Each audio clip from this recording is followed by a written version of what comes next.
E aí, galera? Eu sou a professora Bianca Nascimento e o assunto agora é formação das monarquias nacionais. Vamos reprisar? Nós falamos então do fim do Império Romano do Ocidente. Falamos que esse Império Romano do Ocidente sofreu as invasões bárbaras e na região da Gália formou-se o Reino dos Francos. Desse Reino dos Francos surgiu o feudalismo. O feudalismo vai entrar em crise e após o feudalismo, nessa crise feudal, a gente vai assistir à Guerra dos 100 Anos. Após essa Guerra dos 100 Anos vem a formação da Inglaterra e a formação da França. A formação da França vai acontecer com as características do Reino da Gália, com as características da crise feudal. Ao mesmo tempo que está acontecendo, ou melhor, antes disso acontecer, a gente viu a expansão islâmica, chegando lá no Reino dos Francos. E essa expansão islâmica vai atingir aqui, a Península Ibérica. Não sei se vocês conseguem ver com muita clareza, mas aqui é a Península Ibérica e os islâmicos chegam nessa região aqui. Com essa expansão islâmica nessa região, a gente vai assistir nessa região que é uma guerra da reconquista, uma tentativa de expulsar os islâmicos dali e eles reconquistarem a população que vive ali, reconquistar a região.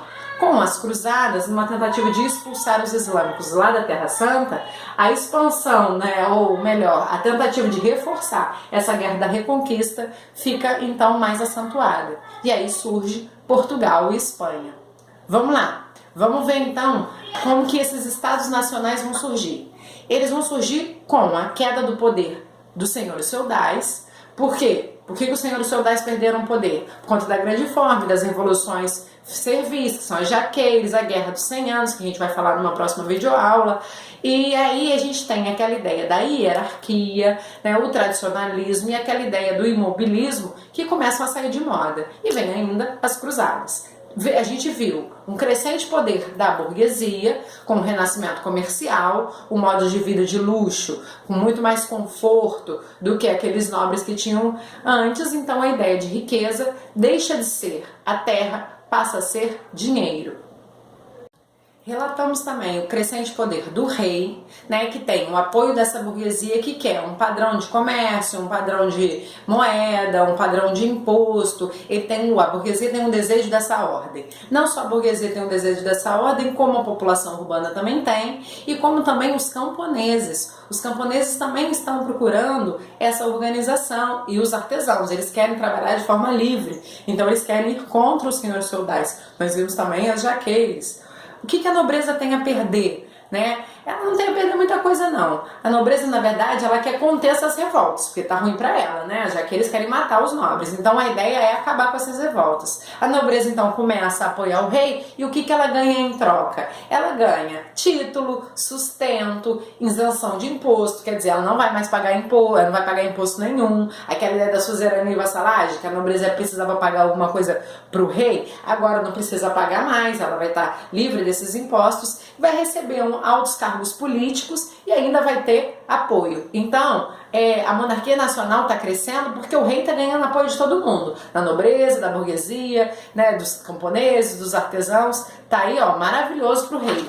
Tá bem bacana. Essa sociedade, então, está se modificando. Se antes, durante o feudalismo, a instituição mais poderosa era a Igreja Católica, a sociedade, então, do antigo regime, desenhada lá para aquela pirâmide, a gente tinha o clero lá em cima, a nobreza e o povo lá embaixo, a nobreza era aquela aristocracia feudal. A gente tem agora essa aristocracia feudal modificando, não é mais essa aristocracia feudal que está ali abaixo do clero, porque a ideia agora é que o rei fique acima do clero. Então, nessa sociedade do Estado Nacional, a gente tem o rei acima do clero e depois o povo. Já defendia assim o historiador Perry Anderson.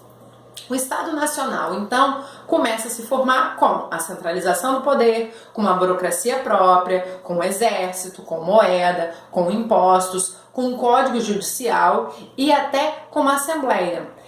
Em Portugal e Espanha vai surgir a corte, na Inglaterra forma-se um parlamento e na França vai surgir os Estados Gerais. Nós vamos falar sobre isso quando a gente tiver no estudo de caso de cada país. Vamos lá então para a Península Ibérica? Voltando aqui, olha só, aqui é o ano de 1054. Dá para vocês enxergarem aí?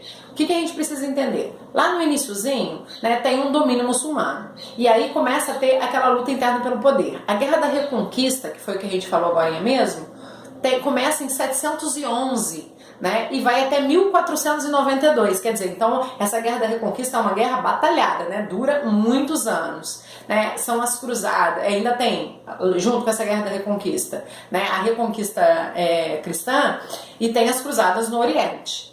Vamos lá, olha só, dá para vocês olharem aqui, que aqui fica o Reino de Leão, né, e o Reino de Castela. O que acontece é que o Reino de Leão e Castela se casam, se unem, e tem uma filha. Essa filha casa-se com um dos vassalos, né, desse reinado, que é o Henrique de Borgonha. Ele é francês, ele veio lá da região da Gália, mas ele recebe o condado portucalense.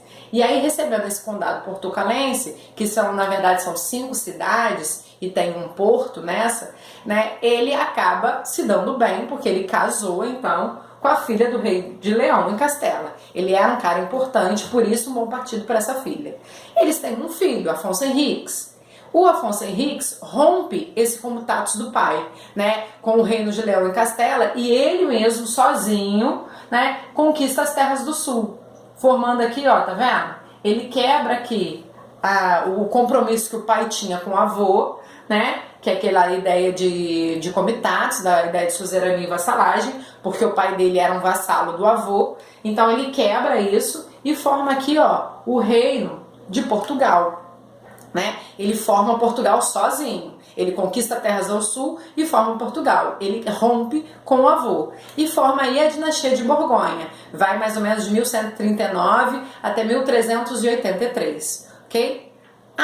Aí, tá vendo? Formou aqui, ó. Só que essas guerras não param, né? Essa guerra de reconquista não para, então formou esse reino aqui. A gente tem então toda essa parte amarela aqui, não sei se você consegue observar bem, tudo dominado pelos islâmicos.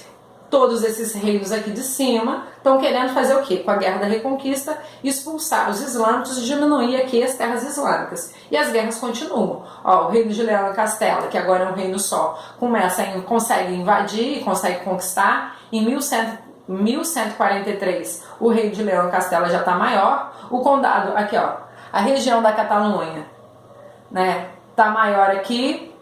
A região de Aragão, né, cresceu, que é essa parte verdinha aqui, porque se une com a região da Catalunha, porque a região da Catalunha invade aqui o condado, né?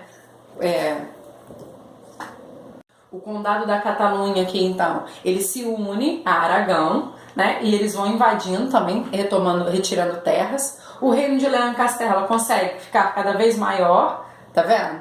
A gente tem a região de Navarra, que é esse pedacinho aqui, ó, ficando paradinha, quietinha ali, na verdade a região de Navarra vai perdendo terras, e aí as regiões vão crescendo, né? O reino de Leão e Castela consegue, ó, dominar quase tudo, o reino aqui islâmico fica pequenininho, que é o reino de Granada, essa região fica aqui maior, né? O reino de Portugal, ó, consegue conquistar terras islâmicas, até que forma esse reino de Portugal que a gente está acostumado, que é o país chamado Portugal, consegue pegar todo esse litoral, vai até aqui embaixo. Enquanto isso, a Guerra da Reconquista está ainda dando prosseguimento, né? E no final dessa Guerra da Reconquista, quando esses reinos todos conseguem expulsar os islâmicos, é que surge a Espanha.